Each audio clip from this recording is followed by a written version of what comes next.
Cela fait plus de 13 ans que le dirigeant libyen Mouammar Kadhafi a été exécuté par son propre peuple. Pourtant, son nom et son style de vie extravagant continuent de captiver l'imagination de nombreux observateurs. Connu pour sa garde rapprochée composée de femmes magnifiques, toujours présentes à ses côtés, peu de choses sont dites sur l'ombre discrète de son épouse, Safia Farkash.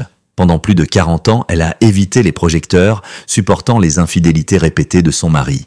Mais qu'est-il advenu de Safia après la mort de Kadhafi? Où se trouve-t-elle aujourd'hui? Et que savons-nous vraiment de ces femmes qui ont assuré la sécurité de Kadhafi et du rôle réel qu'elles ont joué dans sa vie? Mouammar Kadhafi a régné sur la Libye pendant 42 ans, de 1969 à 1911. Il était connu comme un dictateur impitoyable, un leader charismatique, mais aussi un personnage controversé. Homme de contradiction, il fascinait autant qu'il effrayait. Kadhafi avait le don de concentrer toute l'attention sur lui, construisant une véritable personnalité culte autour de son image. Originaire des Bédouins, Kadhafi est resté profondément attaché à ses racines. Une de ses excentricités les plus marquantes était son insistance à vivre sous une tente, où qu'il se rende, même lors de visites officielles à l'étranger. Par exemple, il avait installé sa célèbre tente luxueuse dans les jardins du palais de l'Élysée lors d'un voyage en France. En Italie, il l'a dressée dans un parc près de Rome, et à New York, il a même tenté de l'installer pendant une visite à l'ONU. Ce mode de vie n'était pas seulement une curiosité, mais aussi une déclaration symbolique de son identité bédouine. Le style vestimentaire de Kadhafi reflétait son amour de la grandeur. Il portait des robes longues aux couleurs vives,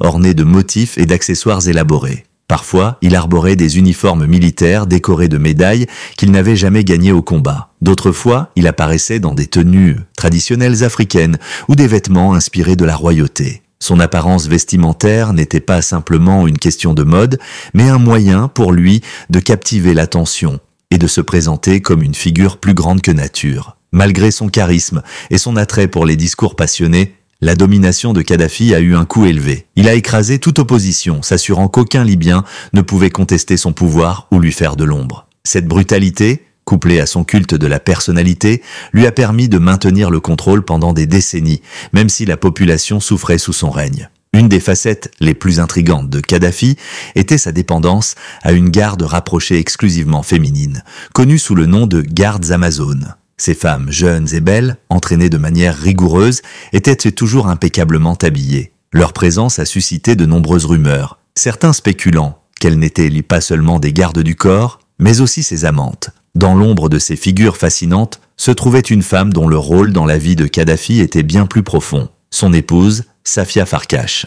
Contrairement aux célèbres gardes amazones, Safia a choisi de vivre loin des projecteurs. Pendant leurs 41 années de mariage, elle a élevé leurs 7 enfants et est restée loyale envers lui jusqu'à ses derniers jours. La vie de Safia Farkash, épouse de Mouammar Kadhafi, a toujours été enveloppée d'une aura de mystère. Contrairement à son mari, un homme exubérant qui semblait rechercher les projecteurs à chaque occasion, Safia préférait rester dans l'ombre. Elle était la présence discrète derrière l'homme qui dominait la scène politique libyenne pendant plus de 4 décennies. Alors que Kadhafi cultivait une image publique excentrique et charismatique, Safia se tenait résolument à l'écart. Rarement aperçue lors d'événements officiels ou de voyages internationaux, elle a construit une existence délibérément éloignée de la vie publique. Sa discrétion était telle qu'il est pratiquement impossible de trouver des photographies d'elle aux côtés de son mari. Ce n'est qu'après la chute du régime en 2011 que quelques rares clichés familiaux ont fait surface, témoignant d'une femme qui semblait plus à l'aise, loin des projecteurs. Malgré sa vie tranquille, Safia Farkash occupait une place particulière dans l'univers de Kadhafi.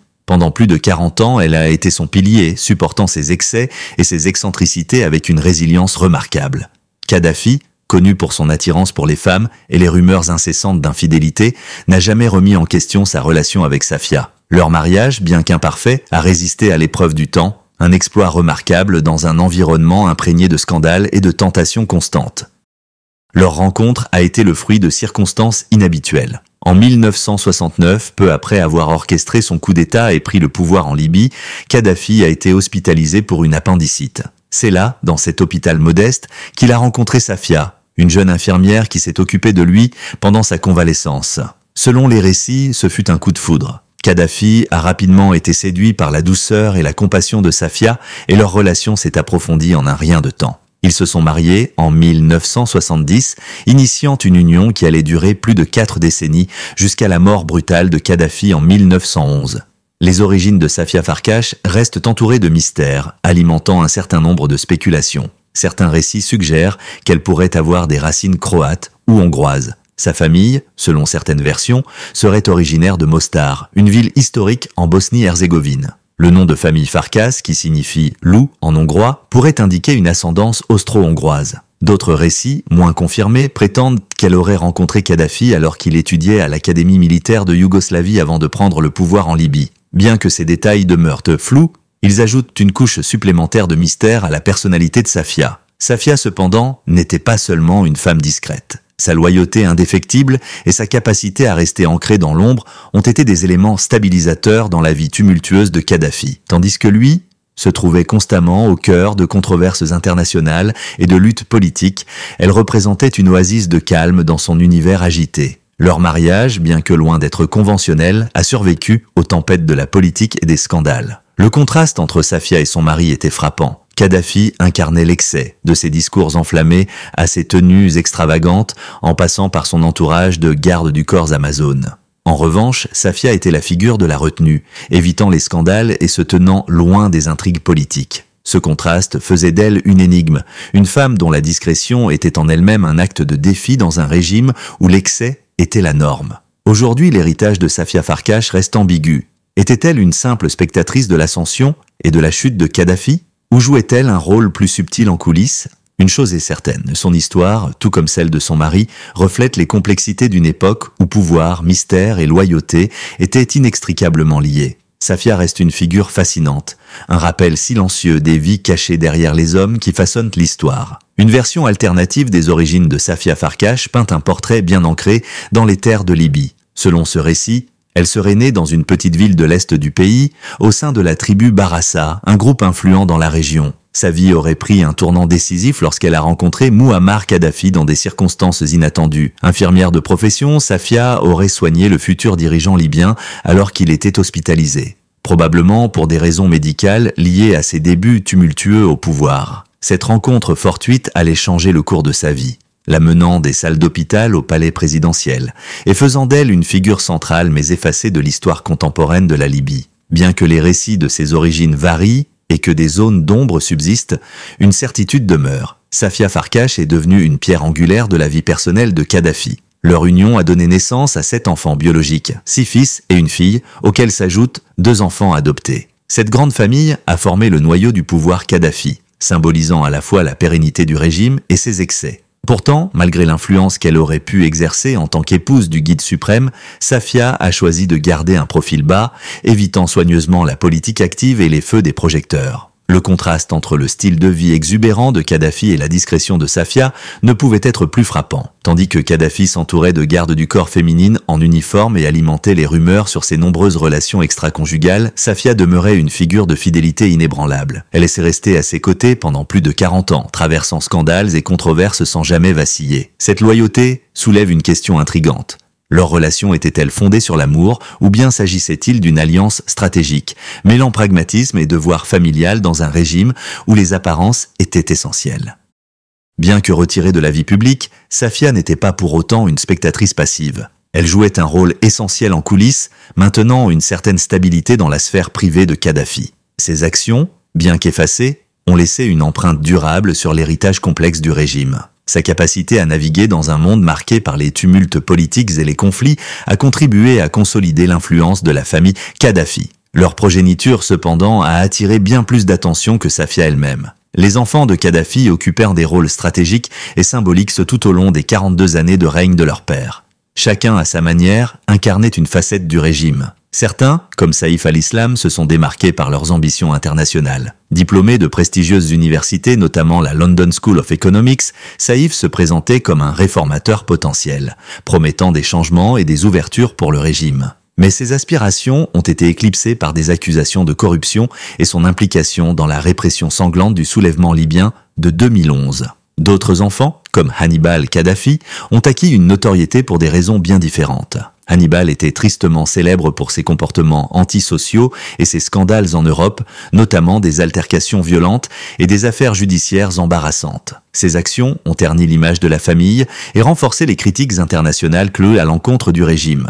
Mutassim Kadhafi, un autre fils influent, a joué un rôle central en tant que conseiller en sécurité nationale. Connu pour son ambition militaire et sa loyauté indéfectible envers son père, Mutassim représentait l'aspect militarisé du régime. Cependant, son influence et son train de vie somptueux n'ont fait qu'alimenter la perception d'une famille Kadhafi corrompue et avide de pouvoir. Dans cet univers complexe, Safia Farkash restait une figure intrigante. Bien qu'elle ait choisi la discrétion, son rôle en coulisses était loin d'être insignifiant. En tant qu'épouse et mère, elle maintenait une cohésion dans un cercle familial exposé à de nombreuses tensions internes et externes. Sa richesse et son pouvoir discret la plaçaient au cœur de l'élite libyenne, même si elle évitait de s'exposer. Ce contraste entre sa vie privée et l'image publique de son mari souligne une dynamique fascinante, celle d'une femme qui, dans l'ombre, façonnait à sa manière l'histoire d'un régime controversé. La richesse et le statut de Safia Farkash n'étaient pas seulement des signes extérieurs de prospérité, mais également des instruments de son influence dans une Libye dominée par le règne autoritaire de son mari. Considérée comme l'une des femmes les plus puissantes du pays, Safia contrôlait des entreprises stratégiques, dont Buraker, une compagnie aérienne privée basée à l'aéroport international de Mida à Tripoli. Cette entreprise, indépendante de la compagnie nationale, jouait un rôle crucial dans l'aviation libyenne, allant jusqu'à monopoliser le transport des pèlerins libyens durant la saison du Hajj. Ce monopole n'était pas seulement une preuve de son pouvoir entrepreneurial, mais également un symbole de son emprise sur des secteurs clés de l'économie libyenne. Au-delà de Buraker, des rumeurs entourant sa fortune alimentaient son image de femme d'une opulence presque mythique. L'une des histoires les plus populaires suggérait qu'elle possédait 20 tonnes d'or, une richesse inimaginable qui fascinait autant qu'elle suscitait des interrogations. Selon certaines estimations, corroborées par des fuites comme celle de Wikileaks, la fortune personnelle de Safia atteignait jusqu'à 30 milliards de dollars au sommet du règne de Kadhafi. Cette richesse phénoménale renforçait son aura d'influence, plaçant Safia dans une position unique à la croisée des sphères économiques, politiques et sociales de la Libye. Pourtant, malgré cette opulence, Safia cultivait une attitude étonnamment discrète. Ses voyages en avion privé, bien qu'élégants, étaient orchestrés avec une sobriété qui contrastait avec l'exubérance de son mari. Elle privilégiait des rassemblements modestes, même lors des célébrations nationales comme l'anniversaire de la Révolution de 1969. Ses rares apparitions publiques, toujours méticuleusement planifiées, incluaient des événements comme la remise de diplômes pour des policières ou des cérémonies commémorant les moments forts de la domination de Kadhafi. Ces apparitions, soigneusement orchestrées, renforçaient son image de femme réservée, préférant l'ombre au projecteur. Malgré son penchant pour la discrétion, Safia n'était pas confinée aux limites de la Libye. En 2008, elle a été élue vice-présidente de l'Organisation des Premières Dames africaines lors d'un sommet de l'Union africaine à Sharm el-Cheikh, en Égypte. Cependant, son rôle restait largement symbolique, car elle n'assistait pas aux réunions et ne participait guère activement aux initiatives de l'organisation. Cela reflétait son style. Une présence qui, bien que distante, n'en était pas moins significative. Les documents liés à l'affaire de Lockerbie et aux sanctions internationales contre le régime Kadhafi ont mis en lumière la richesse colossale de la famille, estimée en 1992 par l'Alliance internationale contre les crimes de guerre à 86 milliards de dollars. Safia, en tant que matriarche, contrôlait une part importante de ses ressources. Cette domination économique, combinée à son rôle discret mais stratégique, faisait d'elle une figure redoutable dans les coulisses du pouvoir libyen. Son mariage avec Kadhafi ajoutait une autre dimension fascinante à son personnage. Tandis que le dirigeant libyen alimentait les scandales par ses nombreuses relations extra-conjugales et son obsession notoire pour les femmes, Safia restait à ses côtés, fidèle et inébranlable. Ce mariage, qui semblait parfois un exercice de tolérance mutuelle, était peut-être aussi une alliance pragmatique. En acceptant les infidélités et l'excentricité de son mari, Safia préservait son statut unique et consolidait son influence. Safia Farkash incarne une figure complexe et paradoxale,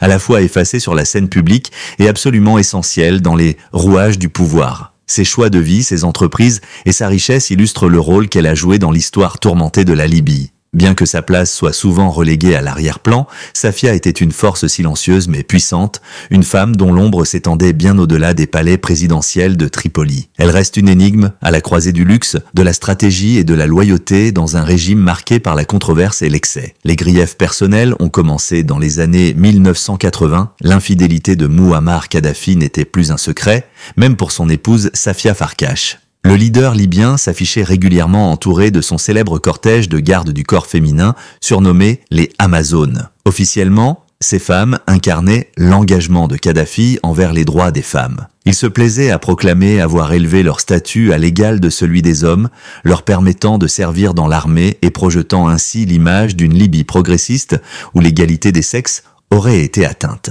Les Amazones étaient présentées comme les protectrices les plus loyales et les plus fiables de Kadhafi. Il affirmait souvent que les femmes étaient de moins susceptibles de le trahir et qu'il pouvait confier sa vie entre leurs mains. Leur loyauté fut effectivement mise à l'épreuve de manière dramatique en 1998 lorsqu'un attentat contre Kadhafi fut déjoué. Une de ses gardes du corps féminine se sacrifia en utilisant son corps comme bouclier, prenant les balles destinées aux dirigeants libyens et mourant pour protéger son leader. Ces femmes faisaient partie d'une élite soigneusement sélectionnée, formée dans une académie militaire spécialisée. Seules les meilleures candidates étaient intégrées à la garde personnelle de Kadhafi, renforçant l'idée qu'elle représentait un symbole de modernité et de force pour la Libye. Cependant, derrière cette façade de progrès et d'émancipation féminine, une vérité bien plus sombre émergeait. Les Amazones n'étaient pas seulement des gardes du corps ou des symboles de l'égalité, mais aussi les victimes d'un système abusif. Des rapports troublants ont révélé que Kadhafi entourait ces jeunes femmes non pour leurs compétences militaires, mais pour des raisons personnelles. Beaucoup d'entre elles, recrutées avec l'espoir de servir leur pays, furent confrontées à des abus psychologiques et physiques. Des témoignages accablants ont mis en lumière les comportements inappropriés de Kadhafi dès les années 1970. De nombreuses femmes dans son entourage immédiat se plaignaient de ses avances constantes et de gestes non sollicités. Au fil des ans, alors que Kadhafi consolidait son pouvoir dictatorial, il créa un environnement où il pouvait exercer un contrôle total sur les femmes à ses côtés. Toute résistance était réprimée avec une brutalité impitoyable. La réputation impitoyable de Kadhafi dissuadait quiconque de dénoncer ses abus. Ceux qui étaient témoins de ses agissements ou en étaient de victimes se retrouvaient souvent dans une position d'impuissance, sachant que toute contestation serait sévèrement punie. Les Amazones elles-mêmes n'étaient pas épargnées par cette dynamique de peur. Derrière leur image de guerrières loyales se cachait une réalité marquée par la soumission et l'exploitation. Parmi les rares femmes ayant survécu et osé parler, certaines ont révélé les rôles supplémentaires qu'elles étaient forcées de jouer, bien loin de leurs fonctions officielles de garde du corps. Une ancienne garde du corps de Kadhafi, Nissa Ngani, alors âgée de seulement 19 ans, a partagé son témoignage poignant sur l'horreur vécue par ces femmes. « Ils venaient nous chercher par la main et nous emmenaient dans les couloirs. Nous savions ce qui allait se passer », a-t-elle confié. Ces récits glaçants offrent un aperçu sombre de la vie à l'intérieur du cercle rapproché de Kadhafi, où les femmes n'étaient pas seulement exploitées par le dirigeant lui-même, mais également par les hommes de son entourage. Les détails accablants de ces abus ont été largement documentés dans le livre « Haram de Kadhafi », la face cachée d'un dictateur, écrit par la journaliste française Annick Cogent. Dans son enquête minutieuse, Cogent a interviewé de nombreuses femmes libyennes et d'autres ayant gravité dans l'entourage immédiat de Kadhafi. Le livre dévoile l'obscurité qui régnait derrière les portes closes du régime et expose les horreurs subies par ces femmes. Au centre de l'ouvrage se trouve l'histoire de Sa, une jeune étudiante libyenne dont la vie a basculé lorsqu'elle a attiré l'attention de Kadhafi lors d'un événement scolaire. Kadhafi, fasciné, a ordonné qu'elle soit amenée à sa résidence privée de Bab al-Azizia, à seulement quelques kilomètres de Tripoli. À partir de ce jour, la vie de Sa a pris un tournant tragique. Sa a été enlevée et emmenée dans ce que Cogent qualifie de « haram de Kadhafi », où elle a passé 6 longues années à subir les caprices les plus cruels du dictateur. « Il avait un contrôle total sur nous », a-t-elle raconté, décrivant un quotidien fait d'assujettissement, de menaces constantes et de peur de la mort. Les femmes captives vivaient sous la coupe d'un homme dont le pouvoir et l'influence s'étendaient bien au-delà des frontières libyennes. Même l'idée de s'évader semblait irréaliste, car elles savaient que Kadhafi pouvait les retrouver où qu'elles aillent. Dans un tel contexte, certaines femmes sont restées volontairement proches de Kadhafi, attirées par les opportunités que cette proximité offrait. Ces maîtresses bénéficiaient de privilèges extraordinaires, de cadeaux somptueux et d'un mode de vie luxueux inatteignable pour la plupart des Libyens. Pour ces femmes, être dans les bonnes grâces du dictateur signifiait échapper à la pauvreté et accéder à un univers de richesse et d'opulence. Cependant, pour d'autres comme ça, la réalité était une descente aux enfers. Elles ont été brisées par un homme qui utilisait son pouvoir absolu pour les transformer en objets à son service. Ces témoignages glaçants révèlent non seulement l'étendue des abus de Kadhafi, mais aussi la manière dont il a systématiquement exploité la vulnérabilité des femmes pour asseoir son contrôle. Haram de Kadhafi met en lumière cette double réalité. celle d'un régime qui offrait des promesses d'émancipation tout en masquant un système profondément corrompu et oppressif envers les femmes. Cependant, beaucoup de femmes présentes dans l'entourage de Kadhafi étaient là contre leur volonté, contraintes de satisfaire les caprices d'un homme dont le pouvoir semblait sans limite. Pour Kadhafi, les désirs et les émotions des autres ne comptaient en pas. Il considérait les femmes comme des objets, des jouets pour flatter son ego et renforcer son image d'un leader omnipotent. Kadhafi mêlait souvent ses plaisirs personnels à son personnage public. Lors de voyages officiels à l'étranger, il demandait à certaines de ses amantes de porter des uniformes militaires et de se faire passer pour ses gardes du corps. Cette mise en scène visait à créer l'illusion qu'il était entouré d'une force féminine d'élite, renforçant son image de leader viril et soi-disant défenseur des droits des femmes. Mais derrière cette façade, la réalité était tout autre. Toutes les femmes de son entourage n'étaient pas des soldates. Certaines n'étaient que des maîtresses déguisées en uniforme pour alimenter cette illusion. Ces femmes étaient de simples accessoires, choisis avec soin pour projeter une image de modernité et de puissance. Ce spectacle faisait croire qu'il élevait les femmes à des positions de pouvoir, alors qu'en réalité, cette façade masquait un système de domination et de contrôle. Les témoignages rapportent que Kadhafi avait un appétit insatiable pour les femmes, exigeant quotidiennement de nouvelles compagnes, souvent des jeunes vierges. Ses proches, bien au fait de ses préférences, avaient mis en place un réseau complexe de recrutement et de complicité pour répondre à ses exigences. L'une des figures centrales de ce système était Ali Keilani, responsable de l'office de radiodiffusion et de télévision libyenne, qui utilisait sa position pour attirer de jeunes femmes ambitieuses. Ces dernières, espérant bâtir une carrière, se retrouvaient souvent dans la chambre de Kadhafi ou sous le contrôle de ses associés. Les abus de Kadhafi trouvent leurs racines dans son passé. Né dans une famille modeste, fils d'un berger, il avait grandi dans la pauvreté et avait enduré humiliation et mépris. Ces expériences avaient nourri en lui une haine profonde envers les élites, alimentant un désir de revanche une fois qu'il était parvenu au pouvoir. Il trouvait une satisfaction particulière à humilier les nobles et les familles influentes, une manière pour lui d'affirmer sa domination. Il demandait souvent à ses ministres de lui présenter les épouses ou les filles de familles puissantes, ou bien il se rendait directement dans leur maison pour imposer sa présence.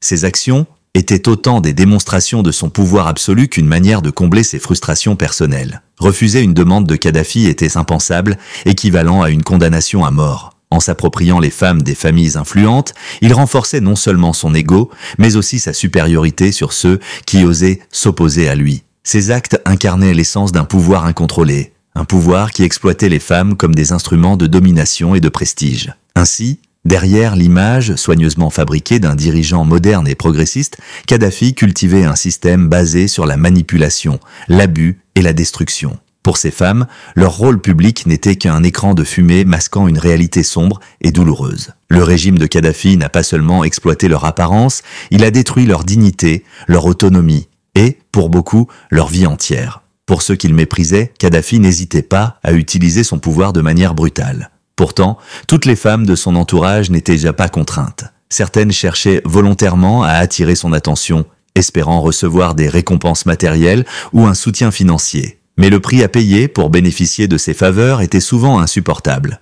L'obsession de Kadhafi pour les femmes provoquait fréquemment des incidents diplomatiques, surtout lors des visites de délégations étrangères en Libye. Il concentrait son hospitalité sur les invitées féminines, leur offrant de l'or et des cadeaux somptueux. Cependant, il exigeait presque toujours des rencontres privées. Certaines femmes se rendaient en Libye attirées par la promesse de richesse et d'opulence. Kadhafi n'hésitait pas à affréter des jets privés pour les transporter à Tripoli, les entourant d'un luxe ostentatoire. Parmi les rumeurs entourant ces aventures, on retrouve des récits impliquant les épouses de hauts responsables, des ambassadeurs ou des membres de délégations étrangères. Une des histoires les plus marquantes concerne son obsession pour la fille du roi Abdallah d'Arabie Saoudite. Pour Kadhafi, conquérir cette femme représentait une manière de se venger de son père. Il mobilisait des ressources illimitées pour tenter d'atteindre cet objectif. Mais malgré ses efforts, la princesse saoudienne restait hors d'atteinte, protégée par des mesures de sécurité draconiennes. Refusant de renoncer, les associés de Kadhafi trouvèrent une femme qui lui ressemblait et la persuadèrent de se faire passer pour la princesse le temps d'une nuit. Trompé, Kadhafi crut avoir atteint son but, illustrant son aveuglement face à sa propre illusion de pouvoir absolu. Le pouvoir de Mouammar Kadhafi prit fin de manière brutale en 2011 lorsqu'il fut renversé et tué par son propre peuple pour ses innombrables crimes. Ni sa garde rapprochée d'Amazon, ni ses immenses richesses ne purent le sauver. Beaucoup de ces fameuses Amazones furent tuées ou capturées, tandis que d'autres réussirent à fuir à l'étranger. Les membres de la famille Kadhafi connurent un destin tout aussi tragique. Certains furent tués, tandis que d'autres prirent de la fuite pour sauver leur vie. Safia Farkash, son épouse, avait toléré des décennies d'infidélité en échange de richesses et de pouvoir. Lorsque la guerre civile atteignit son apogée, elle quitta Tripoli avec les membres survivants de sa famille. La famille s'échappa à bord de Mercedes-Benz blindés, prenant la direction de l'Algérie dans une atmosphère de chaos total. Dans leur fuite, la survie devint leur seule priorité et la famille se dispersa à travers différents pays. Les sanctions internationales frappèrent de Safia, dont la fortune était estimée à 118 milliards de livres sterling. Ses comptes furent gelés, symbolisant la chute d'un empire autrefois tout-puissant. Un an après la chute brutale du régime de Mouammar Kadhafi, Safia Farkash, autrefois l'une des femmes les plus puissantes de Libye, a choisi de demander l'asile politique au sultanat d'Oman. Ce petit État du Golfe, réputé pour sa neutralité et son hospitalité, lui a offert un refuge loin des bouleversements qui avaient balayé le régime de son mari. Là-bas, Safia a trouvé un semblant de paix, échappant au chaos mais aussi à la tension incessante qui avait marqué ses décennies en tant que première dame. En 2023, des rapports suggéraient qu'elle s'était installée au Caire, en Égypte, dans une vie bien différente de celle qu'elle avait menée auparavant. Loin des palais luxueux et de l'influence tentaculaire qui caractérisait ses années en Libye, Safia vivait une existence discrète, presque effacée. Pourtant, même en exil, elle continuait de nourrir un mystère qui captivait l'imaginaire collectif. Sa localisation exacte restait un sujet de spéculation. Certains prétendaient qu'elle avait effectué des voyages en Allemagne, bien que ces affirmations manquent de preuves concrètes. Une autre rumeur, tout aussi intrigante, racontait qu'elle avait envisagé de s'établir dans une maison achetée à Makarska, une pittoresque ville côtière de Croatie, peut-être attirée par des souvenirs ou des liens familiaux hypothétiques avec cette région. Cependant, là encore, aucune confirmation n'a jamais émergé, ajoutant une couche supplémentaire au voile d'énigme entourant Safia. La vie de Safia, après 2011, a été marquée par la tragédie et l'exil. Parmi les 9 enfants qu'elle a élevés avec Mouammar Kadhafi, 7 biologiques et 2 adoptés, plusieurs ont péri pendant ou après la guerre civile libyenne, victimes des affrontements ou de l'effondrement du régime. Ceux qui ont survécu vivent aujourd'hui éparpillés à travers le monde, dans différents pays d'exil,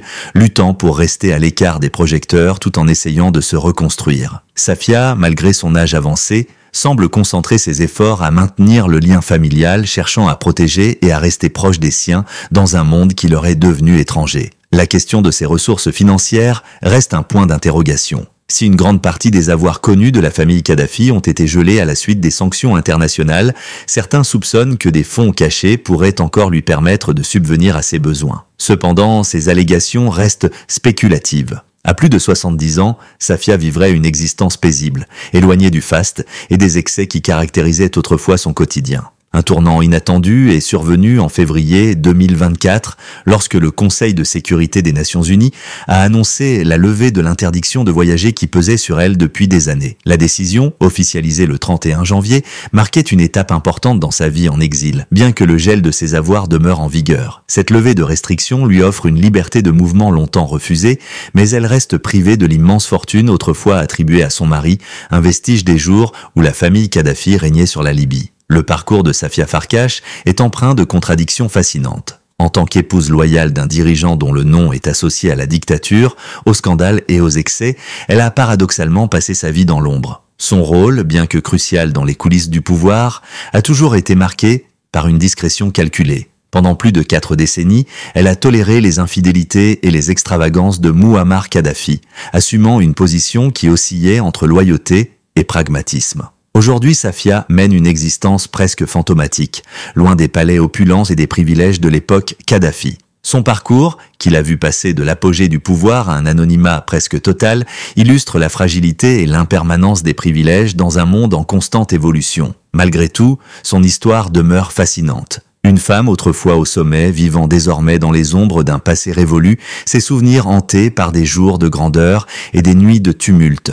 Que pensez-vous de l'histoire de Safia Farkash ? Une vie de sacrifice ou une alliance avec l'excès du pouvoir? Partagez vos réflexions dans les commentaires, laissez un j'aime et abonnez-vous pour d'autres récits captivants. Merci d'avoir regardé notre vidéo.